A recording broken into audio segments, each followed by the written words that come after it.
evening, everyone.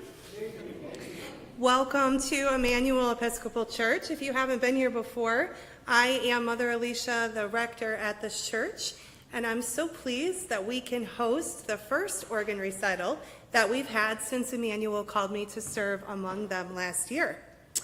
If you saw any of the information that Zach has put out in the parish hall for you, you'll know that this wonderful instrument was built in 1868. It was gifted to our parish in 1910, and later it was lovingly restored. A bit later on in our program tonight, we will invite and welcome your gifts for the ongoing maintenance of this historic instrument. You can give via offering plate or via the QR code that is in a gold frame on a table in the back of the church. I hope you enjoy tonight's program, and I'll let Zach introduce himself.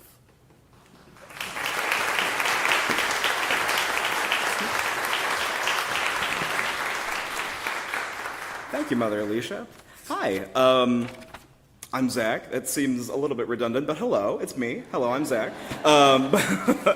Thank you all so much for coming. This is really something special to look out and see so many people that I love and who love me. So this is a concert of music composed for the organ in America before 1850, which seems really niche, and it is. I guess there's no but to that. It is. But no, this is, as some of you probably know, I'm studying musicology at Western Michigan University, and early American music is a research interest, and it was around like Holy Week, Easter, when I was playing the organ a lot, and I thought, we really need to let people know that this thing is here, because it's a really unique instrument. It's the oldest, I think, certainly on this side of the state, probably in Michigan, that gets continuous use. And it's a really special instrument. I wanted to bring some pieces that you might have been heard on it when it was built. Probably a little late for that, but it's a really unique organ suited to this kind of music. That was a voluntary by William Selby. A voluntary is a sort of a quick before or after service composition. That one was quick. There's a voluntary a couple pieces down that is not as quick. So he just get ready. So these first three composers, Selby, Taylor, and Carr, they were all English immigrants who came to America. That was a big part of the early culture of the organ, which of course was mainly for the church. But as you see in your program, which I encourage you to leaf through while I'm playing, the organ was originally kind of a taboo instrument, especially up in New England with the Puritans, who, not a huge fan of extra things in service, especially a massive organ.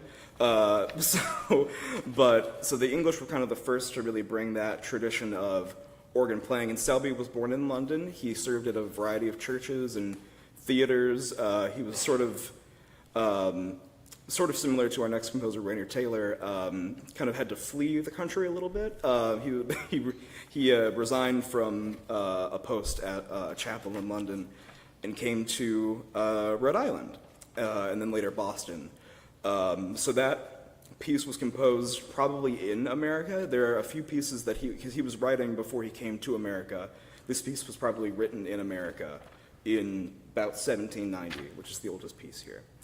Our next two composers are Rainer Taylor and Benjamin Carr, who both had really illustrious careers both in England and America. Taylor was born right in the center of London in Westminster. He sang in His Majesty's Chapel Royal, which he was there for the funerals of George Frederick Handel and George II, so really up in the high echelons of musical performance. But the conditions there were pretty bad during that time, so as soon as his voice changed, I think he was gifted like the customary gift of like a hat and sixpence or something, and then he went out and found work, and he did because he was very talented. He came with a people that he may have eloped with named Miss Huntley, and they kind of performed a circuit in the South, and then eventually he also found Boston and later Philadelphia, which is where he settled. So this piece was published by his friend and our next composer, Benjamin Carr, in a collection of hymns and keyboard music to be used in Catholic churches in Philadelphia. It's variations on Adeste Fidelis, which is O Come All Ye Faithful, the Christmas hymn. It was known as that at that time, but it was also used, the tune was used for a variety of hymn texts. It's a really interesting piece because not only is it his only surviving keyboard work, surviving organ work, but it's got some really fun things that I think are sort of forward-looking for like 1805. So we'll hear that, and then we'll also hear Benjamin Carr, who was probably by far the most successful of the English immigrants. His family were publishers in England from like the 1690s, and he came with his brother and his father, and they set up businesses all along the eastern seaboard. But in addition to that very successful publishing business, he was also a composer. And this piece, the piece after the variations, was composed for the organ for the dedication of the Catholic Church in Philadelphia in 1801. And it's, I think there's a historian, Barbara Owen, who called it, quote, long and erratic. And I'm inclined to agree a little bit, but it is a really unique composition that he wouldn't have been published. So it's sort of interesting to think of this piece as something that wouldn't have gone out into the public like all of his other works. So here are those two now. Thank you again for coming.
It's long, right? Yeah. But I think it's worth it. Thank you so much. Yeah. Before I go on, I'd like to tell you a little bit about the organ. Mother Alicia hinted some, and there's a display that you can look at in the parish hall after. So this is an Odell organ. J.H. and C.S. Odell were builders in New York City in the mid-19th century. This is Opus 63. It was constructed in 1867 and installed at St. Mark's in 1868. So St. Mark's Episcopal in Grand Rapids, oldest church, I think, in Grand Rapids, certainly the oldest building still extant. And they commissioned this organ, which at the time was at like the top of the line for organ builders. So it has, on the grate, there are like pneumatic assisted stops. So everything in here is mechanical. It's all wood and I guess the pipes are metal, but everything else is wood. It's really a marvel of engineering, but there are pneumatic assisted stops on the grate, which help the air in some way. Bob Oster can tell you more after. He's over there. But it also has a system of presets that are all mechanical. So there's, I found the patent earlier this week, and I sent it to Bob Shermer, because we were wondering what all that was. But it's a system of presets where you can push it in, and it will register the stops for you automatically, which is interesting enough on a modern organ, but on an organ like this, it's all mechanical. It's all moving with wooden dowels and various other things. So it's really a neat instrument. And so we received it in 1910. At St. Mark's, it was powered by water because in the early days, churches weren't charged for water costs, and so you could use it however you wanted. And so there is an enormous steam engine, which Georgette graciously asked if she could bring up for us. And I said, thank you, but it's so heavy. It would be, it would be thing. Oh, is it there? Of course it's there. Thank you, Georgette. So anyway, this is a really neat instrument. We got it in 1910. In 1910, actually, it was wired with electricity. Now, admittedly, it's a lot more modern electricity back there. It's not, I don't even know what they had in 1910.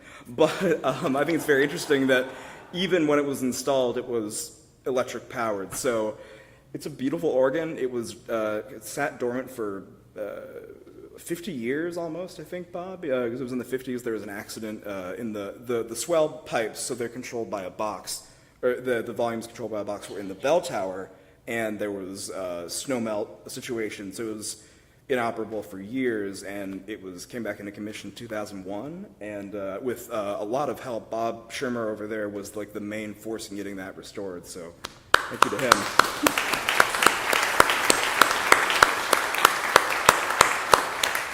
So yeah, this is a wonderful instrument. I'm so glad to share it with you. We have two more pieces before the break. They're both by American-born composers. So there were many American-born composers doing work at this time. Not a lot of them were writing for organ because, again, it was kind of a rare instrument to have around, and also a lot of the church musicians were immigrants, as we've seen and we'll see later. But two of them were American-born. So one of them was born into a family of musicians, was active in Philadelphia Musical Society, and the other one was a doctor. But he's a really interesting guy. So Thomas Van Dyke Wiesenthal, Wiesenthal's pronunciation, was born in Maryland in 1790. His father and his grandfather were physicians, which was, just as it is now, a very exalted position at the time. He was in the Navy. He served in the Navy as a surgeon. So from 1819 to 21, he was stationed in the country in Charlestown, Massachusetts, which is where the publisher Gottlieb Graupner, who was a big Boston publisher, issued his. It's actually a song, so it originally was intended for voice and an organ accompaniment, which was very rare. But I think the interesting thing about it, so it's the Hymn to the Evening Star, which is by Lord Byron. And Lord Byron famously wrote a collection of, he called them Hebrew melodies. They were poems designed to be set to hymn tunes from the synagogue. Now, turns out a lot of those tunes were either written in 1815 by the compiler or were more from the diaspora period. It was designed to sort of be like you were in like the Second Temple in Jerusalem in 70 BC. That's not really what it was, but it was still interesting.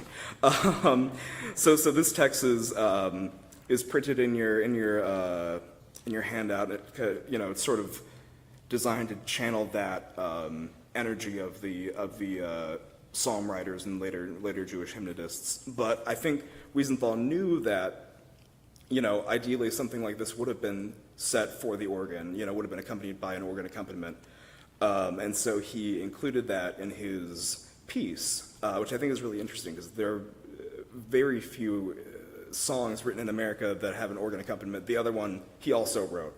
So, so it's a great thing. And he was sort of the first American to write parlor music, so kind of paving the way for Stephen Foster, writers of the Civil War. So the beginning of a really cool tradition.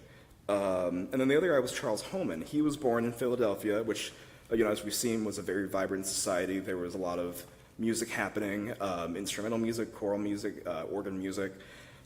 His father was a German immigrant, and he grew up, really in the sort of center of musical society in Philadelphia. There was a society originally designed to benefit sort of like down on their luck artists, and they had an orchestra, and so he joined that as a violist and a violinist. He was also a composer, so he wrote the Introduction and Fugue in F major, which was part of a set of 3 fugues published in America, which was super rare because not only by 1835 was the fugue kind of going out of fashion, it was also, not a very marketable product in any time during America because it was, the fugues by their nature are amazing, but also sort of long and complex and technically demanding, as we'll see. So he published this, and it was a firm of French immigrants published it for him. They came over after the Revolution in France.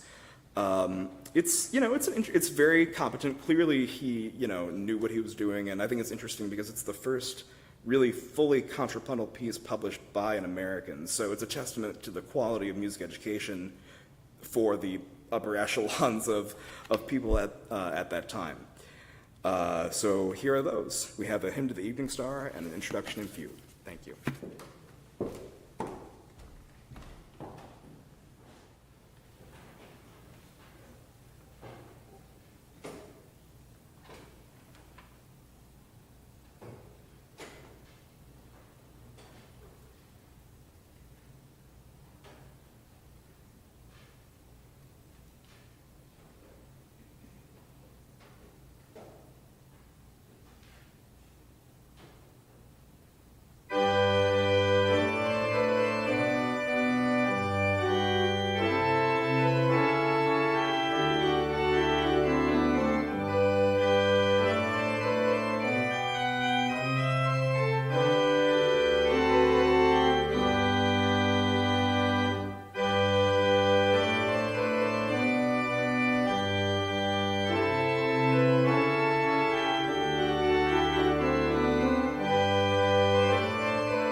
Thank you very much.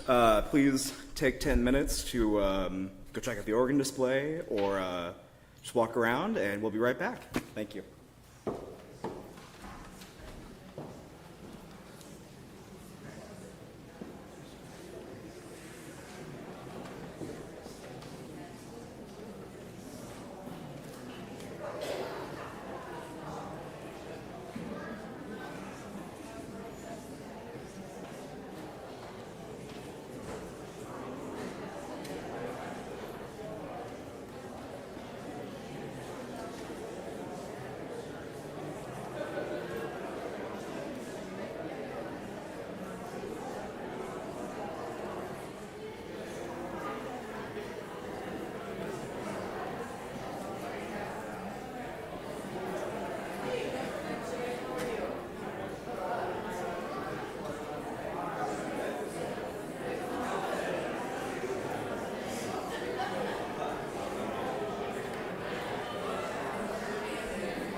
All right. Hi, everybody. Welcome back. Was that? Hi. Hi. Okay. I'll let everybody kind of file back to their seats. Thank you. I'm so glad. It's really great to see all you here. I really appreciate it. So for the next half, I'm going to go through. I won't talk so much, but we have 4 pieces. These are all European immigrants, so not British immigrants, European immigrants. Philippe Leroux was probably born in France. He wrote this a big thing called the Battle Sonata. So it's about the Battle of New Orleans, with Andrew Jackson, and it's unique in that he was there when the fighting happened. So it's kind of the only one of that style of music to be really, from the heart like that. Philip Tragetta, you can probably Filippo Traietta if you want to get real Italian, which I don't. He was the son of an opera composer, actually, in Catherine the Great's court, and he had kind of a wild, he grew up in the Revolutionary era in Europe, so he came over to America and was a big leader. This is from the later part of his career, but it's an overture to a sort of church cantata style thing. A.P. Heinrich was, I could talk for him for hours, I won't, but there's a lot about him in your program. He grew up as a merchant. He lost his fortune in the Napoleonic Wars, and he was a real romantic type guy, and he just decided, this is America, a land of opportunity, I'm going to write some music, and he did. He wrote a lot of music. And so this is from sort of an oratorio about the Pilgrims and their journey to America. And then Charles Zoyner, he was born in Saxony, and he came over in 1830. He directed he was organist to the Handel and Haydn Society, which are still going. They're still going there in Boston for several years, and then he directed briefly for a kind of a stormy year there. He studied with 2 people, one of whom, Johann Nepomuk Hummel, was a composer in his own right, studied with Mozart and Salieri, and his other teacher studied with studied with Bach. He was one of Bach's last pupils, so very talented organist, really fun music for you. So please enjoy. All right.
Thank you so much. Thank you so very much for coming. We have one more piece, but before we do that, the organ has a special maintenance fund that's held, with the vestry, with the treasury. And my sister and my dad are going to come around and solicit a free will donation for that organ maintenance fund. We have a guy in Middleville, just right near here, Bill Swem, who's great. And we're very lucky to have organ repair people that are around. And we'd so very appreciate your donation. And while they go around, we'll hear our last piece, which is really fun. I think you're really going to like it. So actually, before we do that, I have a couple thank yous. Thank you to Mother Alicia for hosting us, letting us use the space. Of course, the organ can't really be moved, but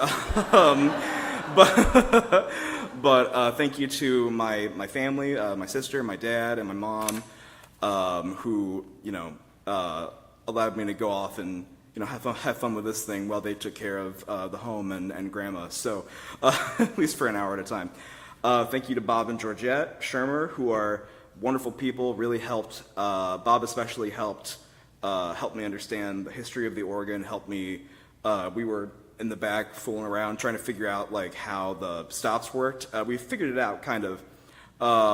And so thank you to them very much. Thank you to John and Judy for streaming the event. And thank you to all of you. Thank you for coming. All right.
Thank you all so much for coming. I so appreciate it. Thank you so much. Have a great night. Drive safe. Thank you.